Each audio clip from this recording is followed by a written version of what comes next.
There we go. So, it's been a little while since we dove back into the Zohar. As usual, tried to pick something this week that is actually ostensibly from our parasha, although, as usual, the Zohar has nothing to do with the parasha. And that is that we have a lovely little passage. It's a short passage, unusually, and a really important one from the section of the Zohar on Behaalotekha, which is our parasha this coming week. It's kind of conceptually sets up a really big part of the Zohar's thinking. And so what I'd like us to do is look at this passage, think a little bit about what that means in terms of how we read the Torah. And then also part of it relies on a certain conception of the Sefirot. So I thought we might dive a little bit into the diagram of the Sefirot, which I know we normally don't do, but this might be an appropriate time to look a little bit at it. Does that sound all right? Yeah. Okay. So as there's a small group of us this evening, we'll have to all take turns reading, I think. And I will start us off. Hopefully you can see that there. Yeah, we can see. Thank you. So this is rather out of context.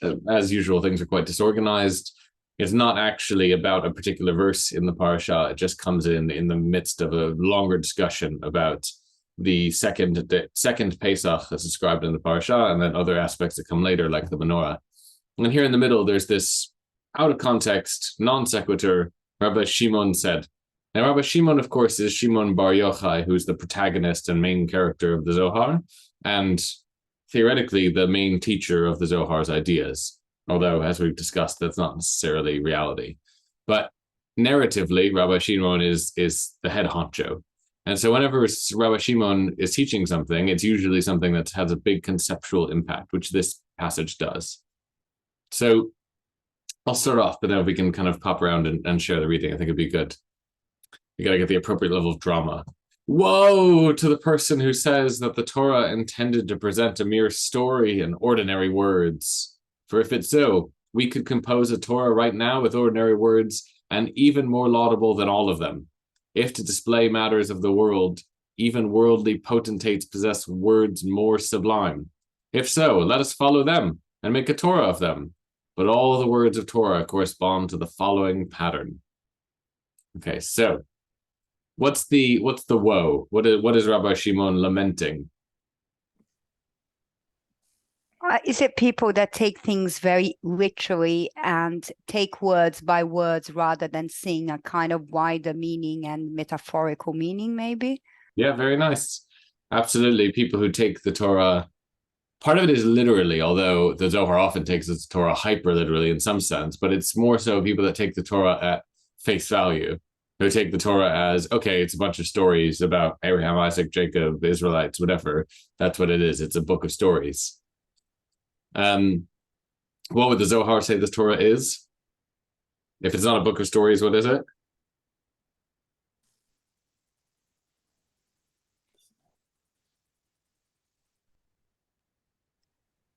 There is something about pattern here, which I guess would give me the idea of a meaning that is hidden. Good, okay.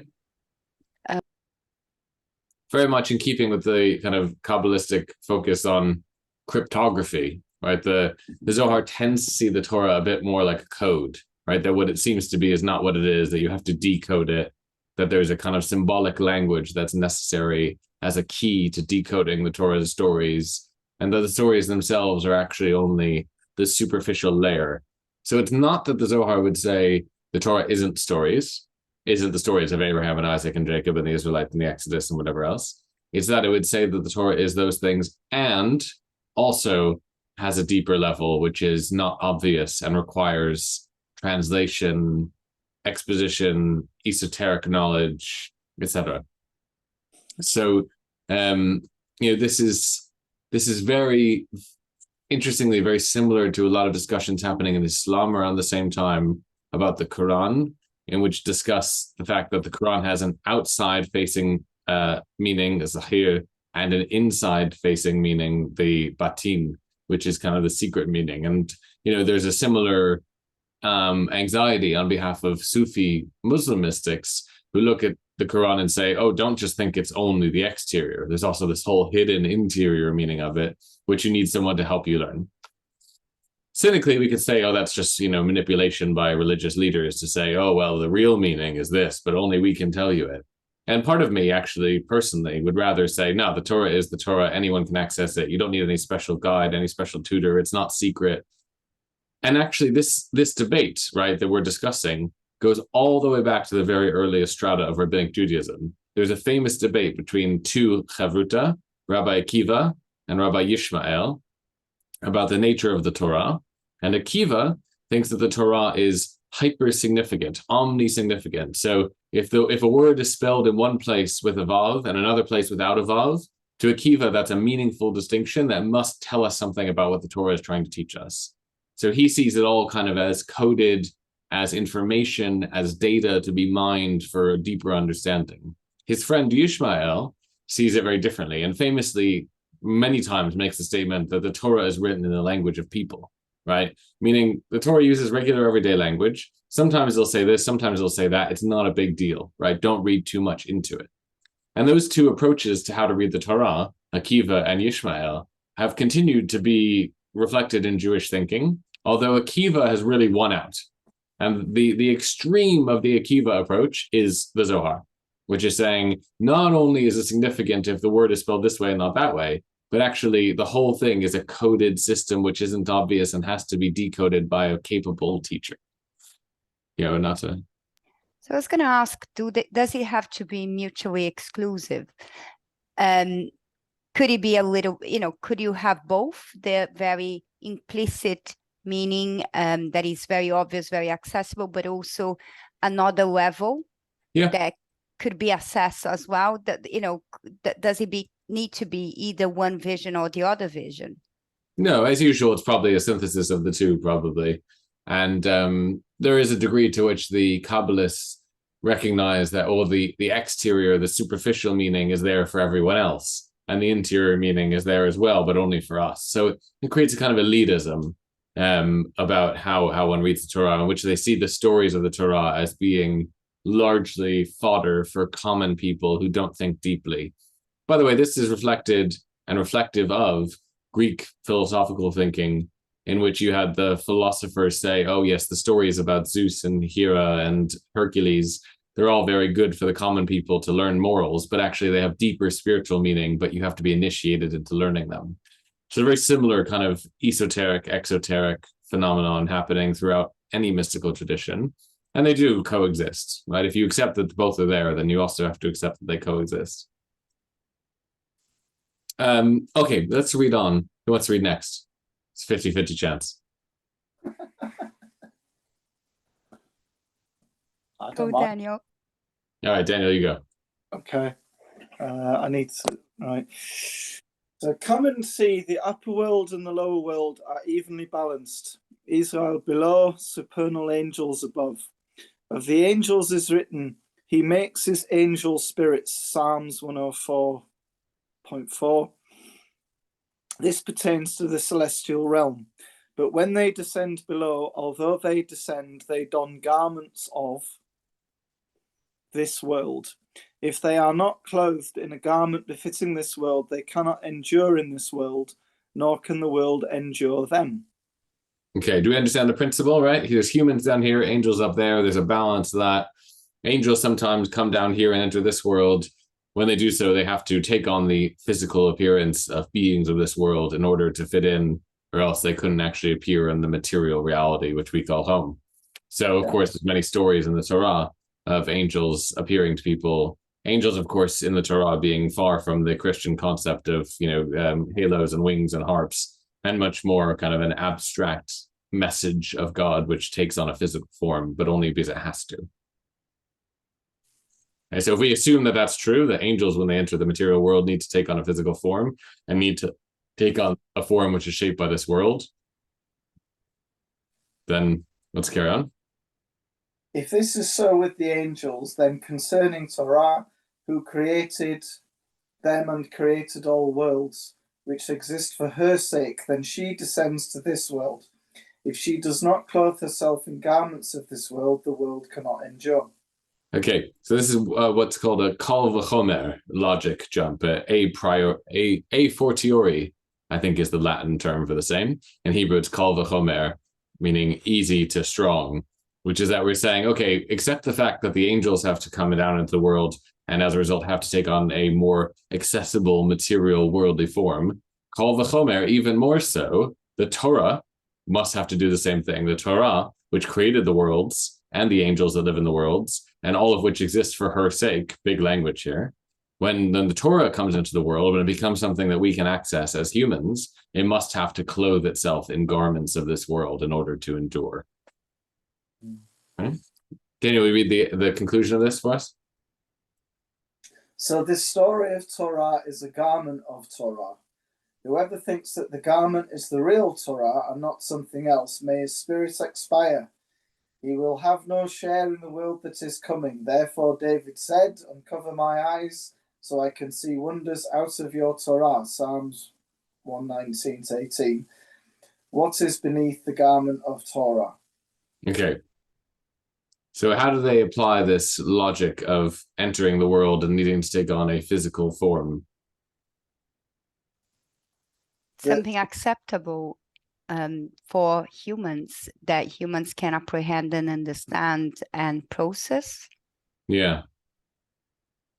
So the real Torah is not the stories that this is not the Torah that we have is a outside superficial clothing, a garment for the real Torah, which is not from our world and so can't appear in its true form in our world.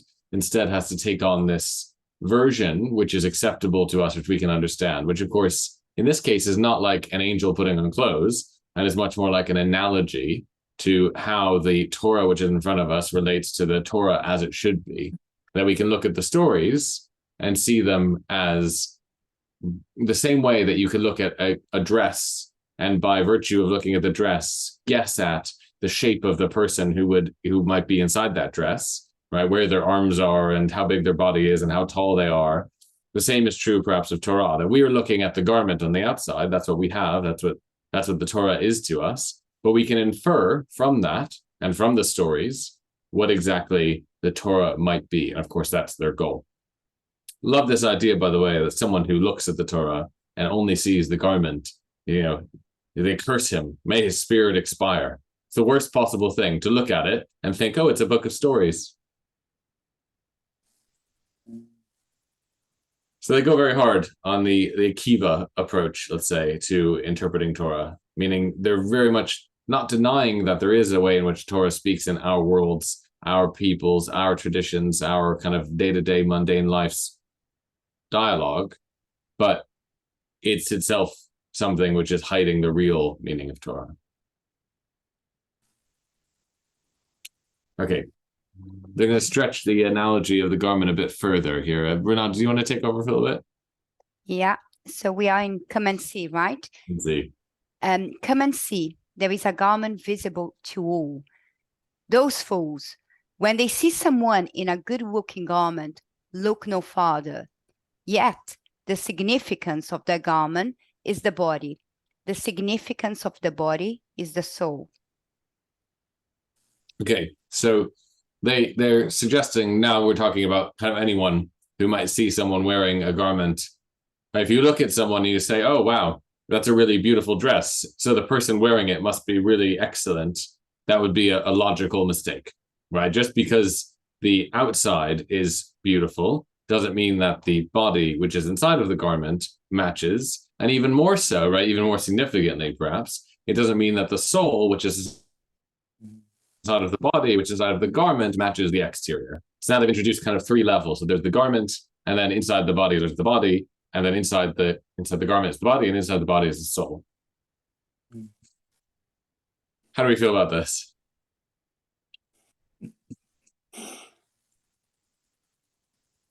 It doesn't say that it's not. It says that it's futile. It I guess, doesn't necessarily mean that what you see outside doesn't correspond, but it says it would be reductionist, I guess. Very good. You're right. There is a correspondence because that's how we can learn about it, right? Just like we can learn about the height of someone from the size of their clothes. but it's not enough, I suppose, to be able to get an accurate representation. And we would think of someone as very foolish who saw a mannequin in a window wearing a dress and started talking to it as a person, right? Because we, of course, know it's just a dress on a mannequin. There's not a real body there. But if we saw someone doing that, we would, as a result, consider them foolish. The Zohar is trying to suggest to us that we should equally consider someone foolish who looks at the Torah and goes, oh, look, some nice stories. It's like someone looking at a mannequin and thinking it's a person. Don't think they had the word mannequin, but if they did, I feel like they would have used it in this case, because I feel like that's what they're trying to get at. It's like, what does it mean to imagine a garment without a body? Is this the origin of that saying, don't judge a book by its cover? It's not, but it could be another good analogy, I suppose. In these days, books didn't have covers because they weren't bound. Books were usually scrolls or manuscripts or all sorts of other formats, codices, so it wouldn't have worked quite as well for them as it does for us. Okay, let's go on. Now they're going to try and address this analogy further. Corresponding to this pattern, Torah has a body, and the words of Torah called bodies of Torah. This body is clothed in a garment, namely stories of this word. Fools of the word look only at the garment, the story of Torah. Those who know more do not look at the garment, but rather at the body beneath the garment. The wise servants of the supernatural king, those who stood at Mount Sinai, look only at the soul, root of all, real Torah. And in the word that is coming, they are destined to gaze upon the soul of Torah. Okay, really good. So let's break this down a little bit here, because they're now trying to draw an analogy. So we have, we imagine a Torah scroll. You don't have to imagine it. You can imagine the one that's in the synagogue, right?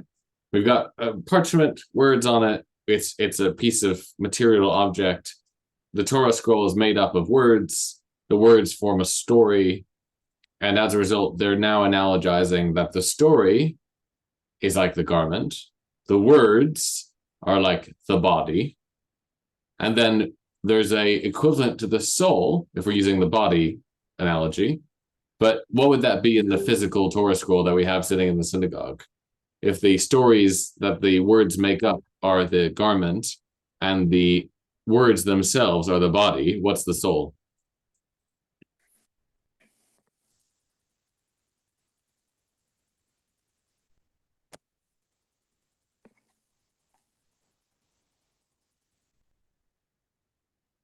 Can I guess that maybe there is something around how it is operationalized, or is it something above that or beyond that has the sense of God and the kind of the something above and more meaningful, and how people engage with it?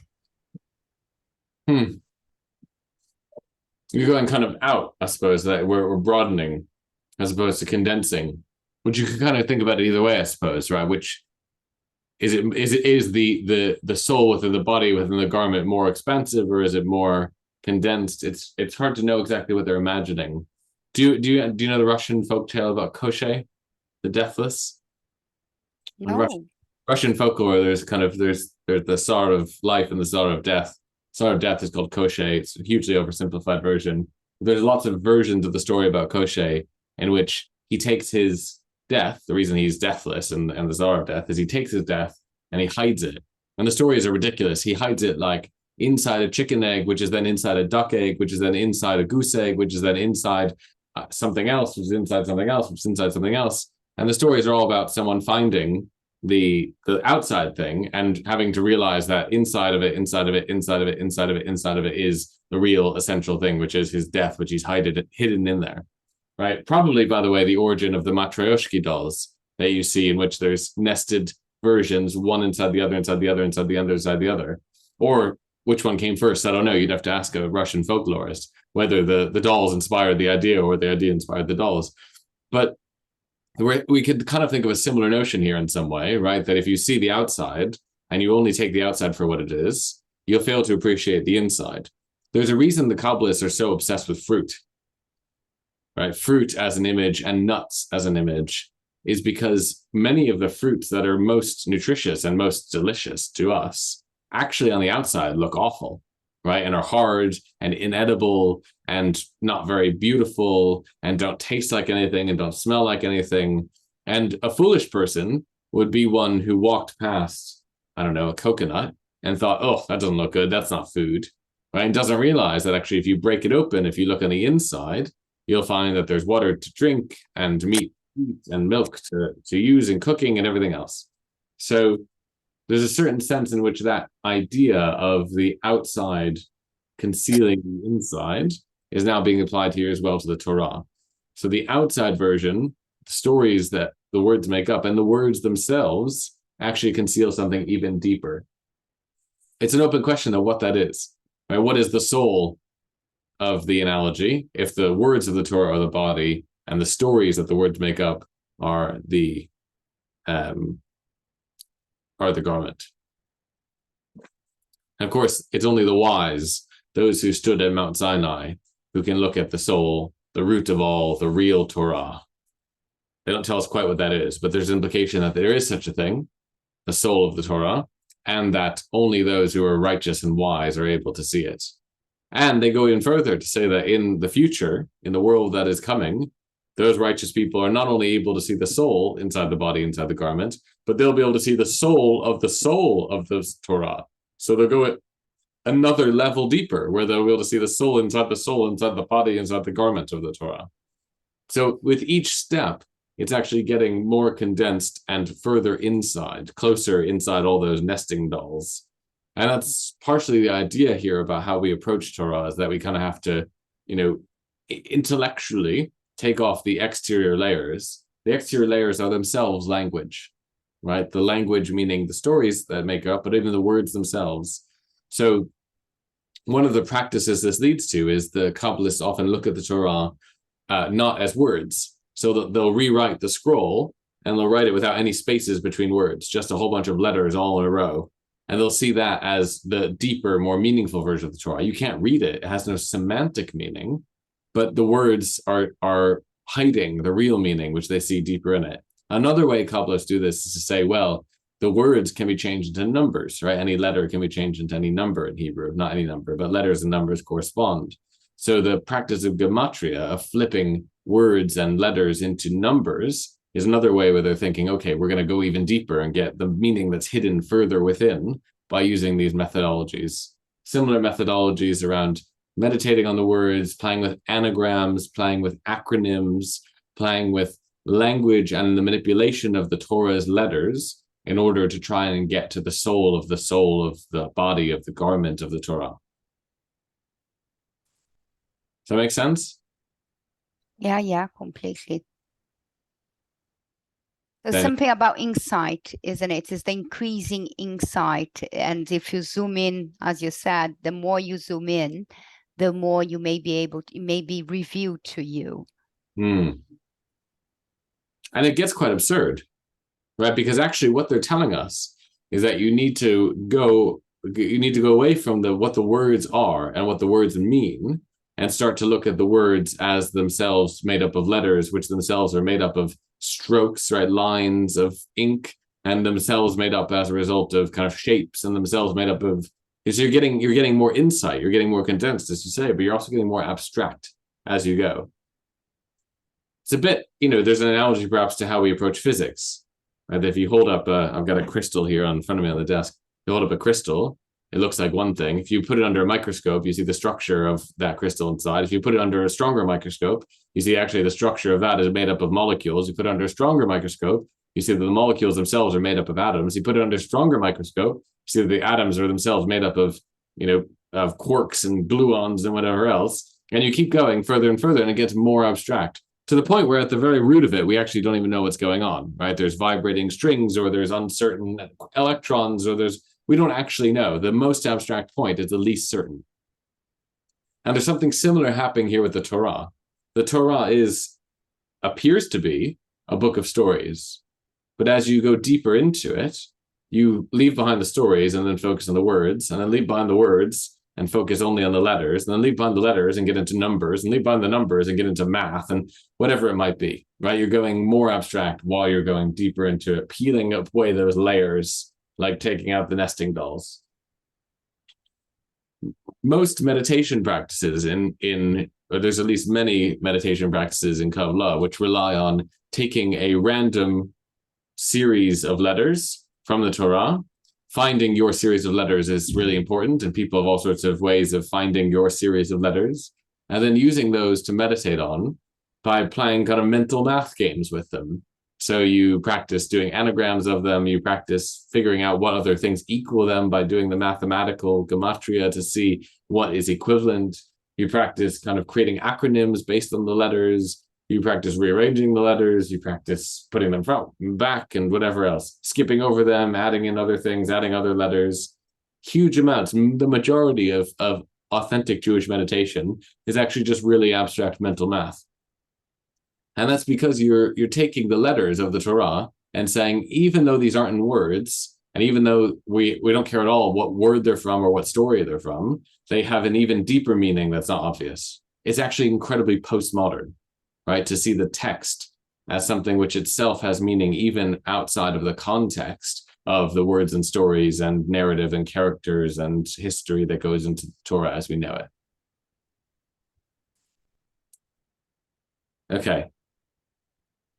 I'm going to slightly rearrange and read the last paragraph of this section, and then we're going to go back to the penultimate paragraph. So the last paragraph, as you can see, is whoa. We get a lot of whoa. I get to start and end with whoa. Woe to the wicked who say that Torah is merely a story. They look at this garment and no further. Happy are the righteous who look at Torah properly.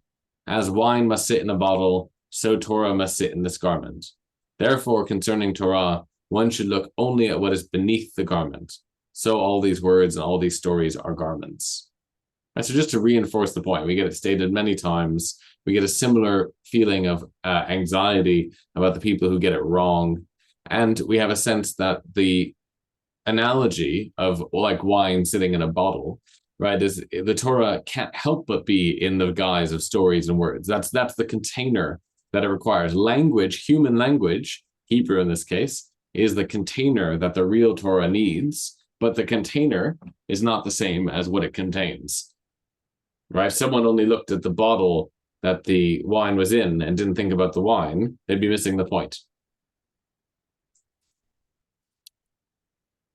Okay. Any thoughts on that? No? Should we deal with the Sefirot part? Okay. So penultimate paragraph here, they throw this in. And what we're going to try and do is switch to understanding a little bit more about what this means. So they're going to use the same analogy. So they say, come and see. So too above, up there is garment, body, soul, and soul of soul. The heavens and their hosts are the garments. Assembly of Israel is the body who receives the soul, which is Tiferet, Israel, the beauty of Israel. So she is the body for the soul. The soul that we have mentioned is Tiferet, who is real Torah. The soul of soul is the holy ancient one, and all are linked to one another. Does that make any sense? Does it? Yeah. Ish. Yes. Okay. So they're, as usual, trying to draw an as above, so below analogy. And the above they're talking about here with all this coded language is the Sefirot. So just want to spend a little bit of time on the Sefirot diagram and trying to explain what this means, if that makes sense. Have you guys seen the diagram of Sefirot before? No, I've never seen it before. Don't know anything about it. You're joking. So for our viewers, I seen it. Yes. Yeah. You've seen it on a t-shirt, perhaps. Yeah. It's a great t-shirt. So you can both see this, right? Mm-hmm. Yes. Okay. So let me just explain a little bit about what the diagram represents here. So the oldest work of the oldest work of Jewish mysticism, called Sefer Yetzirah, the Book of Creation, explains the key aspects of Kabbalah. This goes back to probably, there's some theory that it may have been written by Rabbi Akiva or his students, Sefer Yetzirah. So it's very early, 2nd century, 3rd century, probably. In Sefer Yetzirah, there's a description of the fact that the world is made out of 32 things, 32 mysterious, mystical paths. And those 32 paths are actually 22 letters, the 22 letters of the Hebrew alphabet, and the 10 numbers, 10 original numerals. In their case, they're counting 1 to 10. You could also count 0 to 9, but at this time, 2,000 years ago, they didn't really have language to talk about zero. Whole interesting different topic about the history of zero as a concept. But for them, the numbers are 1 through 10. So the idea, and by the way, this probably owes a lot to the Pythagorean philosophy of ancient Greece, and or the Neo-Pythagoreans may have had a big influence from Jewish thinkers. We don't know which way it goes, but there's some closely interlinked thinking between those two communities, because both of them have the same basic assumption, which is that the building blocks of reality are numbers and letters. Okay. So again, this is a very postmodern theology in some way, although it is actually the most ancient Jewish theology, because more or less as we build an AI-based reality, reality is becoming numbers and letters, right? As an alphanumeric code, which is just a processing of numbers and letters into properly magical ways. So Sefer Yetzirah 2,000 years ago puts forward the idea that everything, if you can strip it down to its core components, is actually made out of numbers and letters. 22 letters, 10 numbers. So like we learned growing up the periodic table of elements, which is now up to, I don't know, 135 or something. For the Sefer Yetzirah, they imagine the numbers and letters as a similar periodic table of elements. So just to really belabor the point, for the Sefer Yetzirah, if you could look under a microscope at the inside of this crystal, what you'd actually find if you got down deep enough inside the gluons and the quarks and whatever else is, a bet and the number 7. Something like that. That's a bit glib, but that's the idea, right? That actually the key elements are combinations of letters and numbers. So that idea led to the desire to visualize this concept of 32 paths made out of 10 numbers and 22 letters in some way that could be representative of this idea of reality. And what came about is this is one of many versions of the Sefirot diagram. And ultimately what it does is take the 10 numbers, those 10 circles. Here they've got their names, but originally they were numbered. So we got what I'm going to number them as we go. If I can find the right thing here. So just because the order matters. So Keter here is 1, number 1. And down here, Malchut, Malchut down here, whoop, whoop, is 10. Okay. It's being very fussy. Right. And they go, as Hebrew does, traditionally, we read them going from right to left. So Chochmah is 2. And the names come much later, by the way. The names are convenient rather than just calling them 1, 2, 3, 4, 5, 6, 7, 8, 9, 10. So the names become something that's useful. But the names actually aren't essential in some way to thinking about what is the nature of the Sefirot.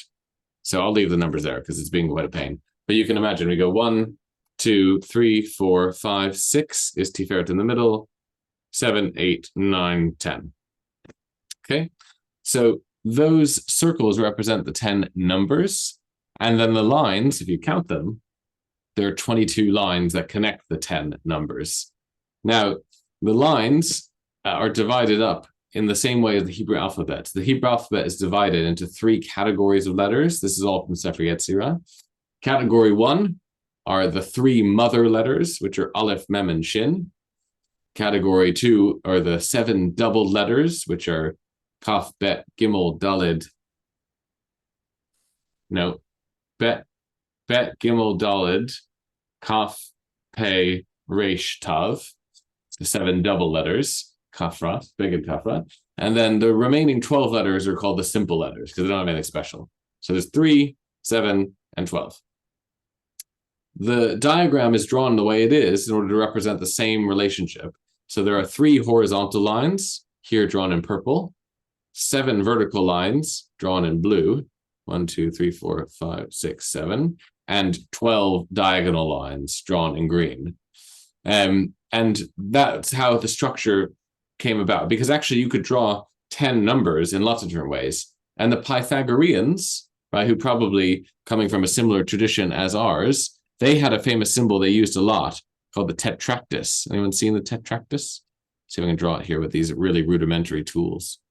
So, it's not working. Can I just use a pen? Is there just a pen I can use? No? I don't know. You can use those the wiggly lines. Up on the top, if you look, there's a little pencil writing. You might need to click on that. Up a little bit more. No, that's it. No, I'm on markup. The markup, just hang on. Maybe I can use Zoom's markup. The markup on preview is rubbish. Here we go. Okay, so now we can do it. Hopefully you can see this from Zoom. So this is the tetractys. Can you see those little blue dots? Yeah. Right. So the Pythagoreans, I'm doing a very sloppy job of it. They used this symbol, which was a 10 dots in a pyramid called the tetractys, which was very important to them. That would be a very good way to represent the number 10 as a significant spiritual concept, except for us, we also want to connect it to 3, 7, and 12, and that's the line, that's the shape it has. Okay? So for the Sefer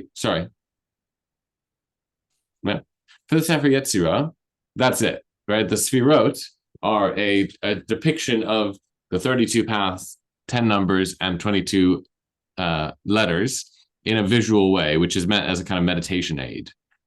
The big thing the Zohar does is starts to give these Sefirot personalities and names and genders and attributes and colors and characters in the Torah and all sorts of other things. That's why the Zohar was so controversial among Kabbalists. One of many reasons Zohar was so controversial is that they started to kind of personify the Sefirot.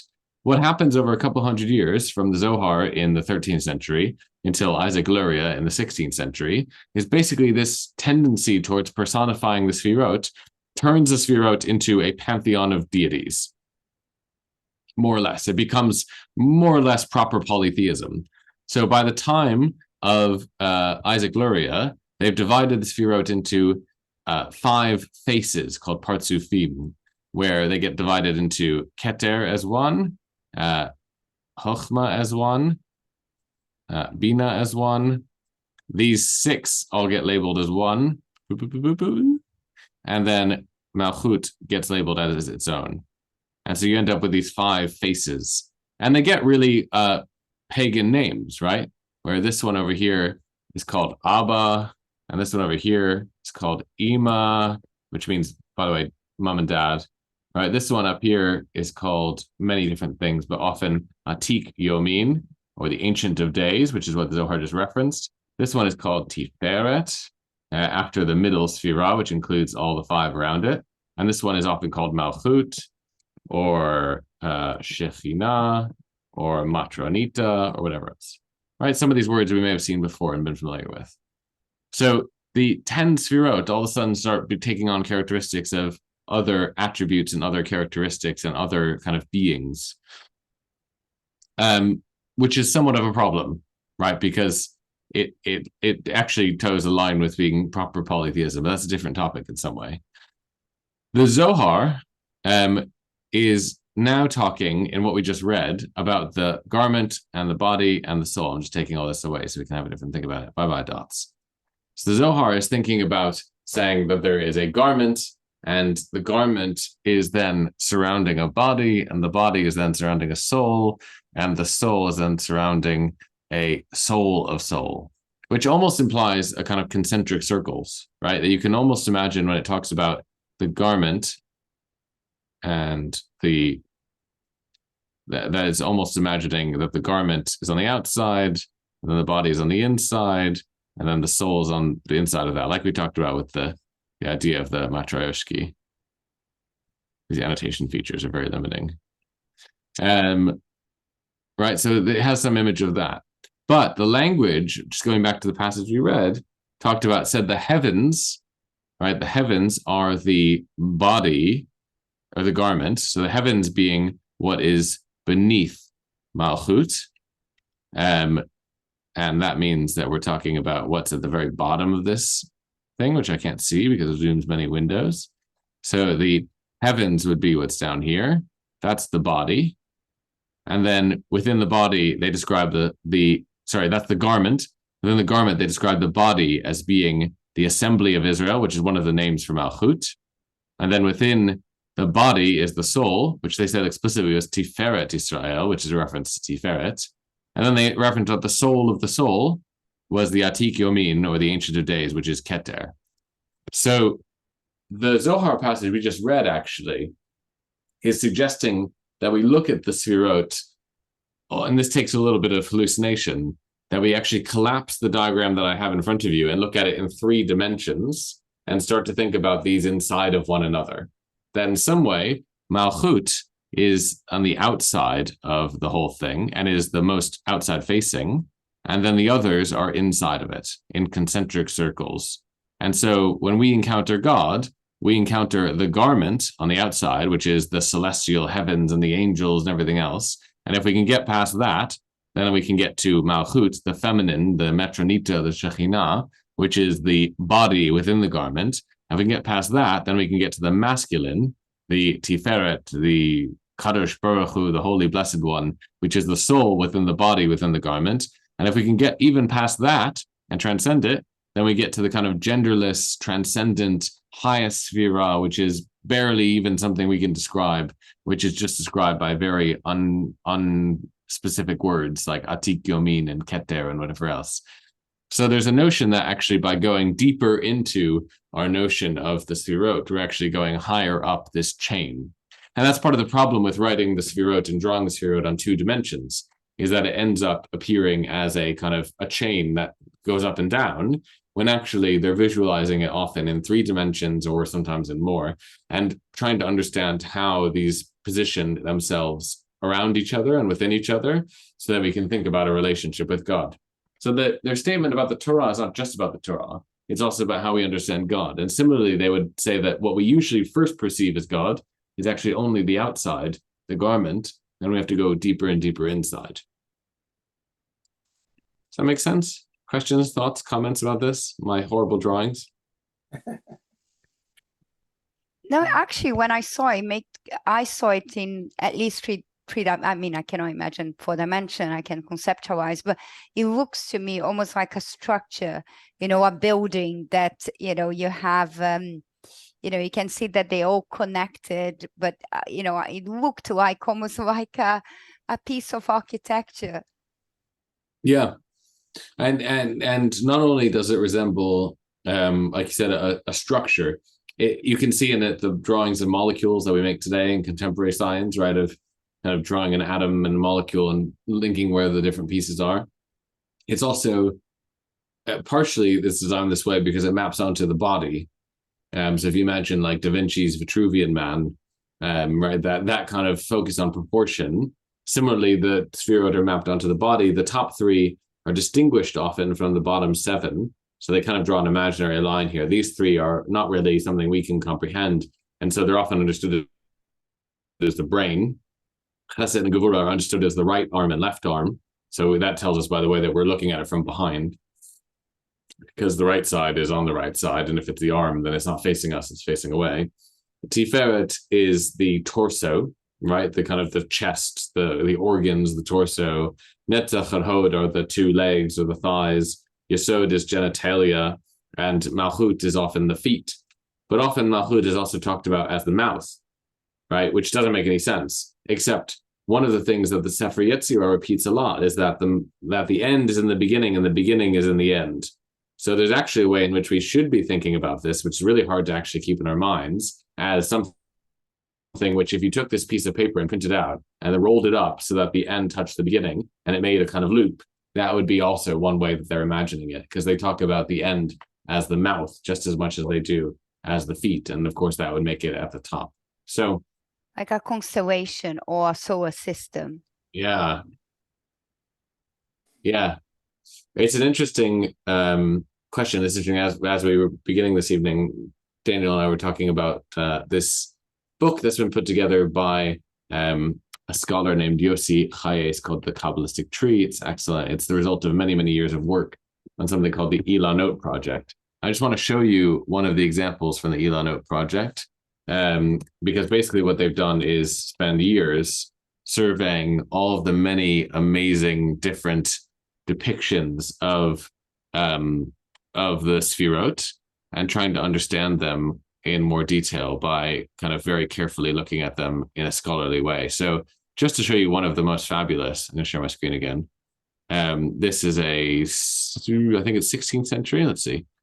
This is one from the Ilanot project. It's an Oxford manuscript. The parchment is dated to 1556. It says circa 1500 it was probably originally created. So this parchment is, I think, about 1.5 meters long. It's humongous. And as we're going to zoom in, you can see that they've done is take this idea of organizing information in a physical way to many different depths and levels. So if you look down at the bottom of the parchment, they have it all wonderfully annotated, by the way. It's like a zodiac. It is the zodiac. It's the zodiac, and the planets are labeled here. By the way, all in the wrong order, of course, because they had no idea what they were talking about when it came to planets. This was a long time ago. And then you have, as you go up, not only the surrounding kind of celestial realms, and you have all this description of angels and whatever else, and quotes from different rabbinic texts. You have Ezekiel's 4 creatures here, on the chariot that we read about in Ezekiel's vision. So obviously it's drawn in a very funny way. You've got the ox and the vulture and the lion and the human being. And as you go above that, you've got this other conception of all of these different layers and names for heavens. And I mean, it goes on and on and on and on and on. Here you can see we start to get into what we call the Sefirot. So Malchut, here's the bottom one. And you can see the links drawn between them and the ideas that are written in all these margins about how these relate to one another. Not only is this incredibly detailed, but each of these pieces often includes volvels, which are little pieces of parchment that were attached with a string or a pin on the back so they could rotate around. So you can also move them and orient them. And it literally was a map of God. That's how Professor Chayes talks about the work that he does, is that he's in the business of divine cartography, trying to understand the maps of God that Jews have written as a result of Kabbalah. And so the entire tree of the Sefirot, as we've seen it, is here and mapped out. The lines are almost the same as the lines I showed you. As you can see, it's been pretty standardized. And then even then you get to the top, and it's quite amazing. So you get to the top here. Boop, boop, boop. They put Bina in a different position, which is really interesting, and Chochmah above it instead of across from each other. Keter above that. And then at the very top, you have the key thing, right? Which is that all the Kabbalists acknowledge that the Sefirot themselves are not God, but a map of how to get to God. And the real only way we can talk about God in a fitting with Maimonides is Ein Sof, right? The infinite. And the little text that's in here, it's transcribed over on the side, right? They have a translation actually. Ein Sof, languages fail to speak of it. It transcends narration, and no speech can grasp him, for he is the cause of causes. So this whole giant parchment focused on trying to map out how we relate to God. And actually, at the end of the day, what we really think God is something we can't talk about. And there's something wonderfully modern and postmodern about this approach to religion, of saying that, yes, the true meaning of the Torah is the soul, within the body, within the garment, but actually we can never really understand it. And the true version of God is an infinite, transcendent being that we can never talk about and language fails to capture. So instead, we'll talk about all this stuff that links us between. And it's a very unusual approach to trying to challenge and understand religion. It's very important to Kabbalah that this is the way that Kabbalah thinks. And this passage from the Zohar that talks about the mannequin is ultimately the Zohar's critique of normative Judaism, is that it sees normative Judaism as worrying way too much about what does the Torah say in this verse when it gives us this mitzvah, and not enough about getting inside of the depth of it to understand the real meaning. But the problem with the real meaning approach is that it's very subjective, right? Once you say, oh, yes, well, the real meaning is this, and I saw it in a dream, then no one else can challenge it. And it leads to authority and power, and it can be quite destructive. So mysticism, like most things, is a double-edged sword. but the entire operation of the Zohar is really oriented around this little passage we read today, in looking at the Torah not as a book of stories, but as a code which has to be unpacked both literally and metaphorically. So yeah, thank you for joining me. And I think that's a really good one to have in our bank of texts, because it really is going to be applied in many other places and helps us understand how the Zohar applies itself elsewhere. Do we know, I'm assuming it's in the book that I've got covered, do we know when was the first instance of that structure being written down? Or do we know who did that? The Sefirot itself, or this particular parchment? I just mean generally. I don't know. It's a really good question. What the oldest recorded image of the Sefirot is, the oldest drawing of it, I'm not sure. I would imagine some of the early manuscripts of Sefer Yetzirah have it, but the manuscripts are not actually as old as the text, because a lot of manuscripts didn't survive. It's a great question. It might be in the introduction to the book. I haven't actually gotten a chance to read it. I mean, you definitely got this thing, certainly with the Sefer Yetzirah and with the Zohar, that this question over their antiquity. And I was always, again, part of my questioning with the Kabbalah Center was their insistence of this is 4,500 years old. And then you read about, so like Sholem, for example, was more of the, it was written by Moses de Leon, or at least largely written by him, and probably he cribbed bits from other people as well. So that was, what was that, about the 1300s? Mm-hmm. Yes, the verdict is out on the authorship of the Zohar. The current scholarly consensus is that it was probably a group of people who, over a long period of time, compiled kind of an anthology of texts they each had in their own libraries and that they learned and been taught, and reframed it into this structure of the Zohar. But actually, some of the texts might be quite old, some of them might be newer. But that the work of kind of turning it into the Zohar probably happened among a group of people working with Moshe de Leon around that time. He probably didn't single-handedly do it. He actually isn't that gifted of a thinker, it seems. But there was a lot of people who were kind of operating in these secret circles of study who were probably collaborating on it collectively. Some of the teachings in the Zohar might actually go back to the rabbinic period, to Shimon Bar Yochai. If they do, they're not recorded elsewhere in rabbinic literature. So Shimon Bar Yochai is quoted often in the Talmud and the Mishnah, but the things that are taught in the Zohar are not kind of referenced there. So, it's hard to know what is authentic and what isn't, and how old each piece is. I think the best thing is to appreciate it for what it is, which is that it appears to be a very messy, anthology of ideas, and recognize that some might be older than others. One thing that Danny Matt has done as a great service, and many things Danny Matt has done as a great service in the translation of the Zohar he's worked on for 25 years, is that he separated out what he calls Guf HaZohar, appropriate for today, the body of the Zohar, from all the stuff he thought was, by style and language, later editions. So all of the later editions are separated out and published in different volumes. So I think in the Pritzker set, volumes 1 through 8, I think 1 through 8 are the Guf HaZohar, and then 9, 10, 11, 12 are all the other bits that were coming later, written by different people, added in, and he was able to use kind of the tools of scholarly critical analysis to say, oh, this is definitely something else from someone else. Yeah. So helpful, because it does give us within the Zohar a sense of kind of what's older and what's later.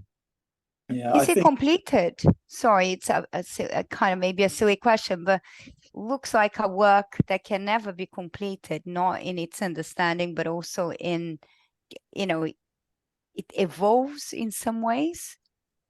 Well, the conventional printed version of the Zohar has been standardized for a long time, right? Since the early days of printing. And Danny Matt's and his team's translation is now complete, now for a few years now, in 12 volumes. There's a lot more probably to write on it, for sure. But the translation will be, already has been a huge impact had a huge impact on Jewish thinking and Jewish study, because we couldn't have done this 10 years ago, 15 years ago, because the ability of me to sit down and translate the Aramaic and also explain it would have been very difficult. But to have the English and have the excellent footnotes that Denny Matt put into the English is a huge and wonderful resource. And he literally, it's impossible to overstate the degree to which his personal project on this over decades has reshaped the field of study. Yeah. So, food for thought. Don't look at mannequins and assume that they're people. And don't be like those fools who look at the Zohar and think it's only stories. It's a lot more than that. And we'll be back to look more at it in 2 weeks' time on the 19th of June at 6 p.m. So I will see you then. Amazing. Thank you. That's really elucidating. It's kind of tip of the iceberg. Yeah, as usual. Iceberg.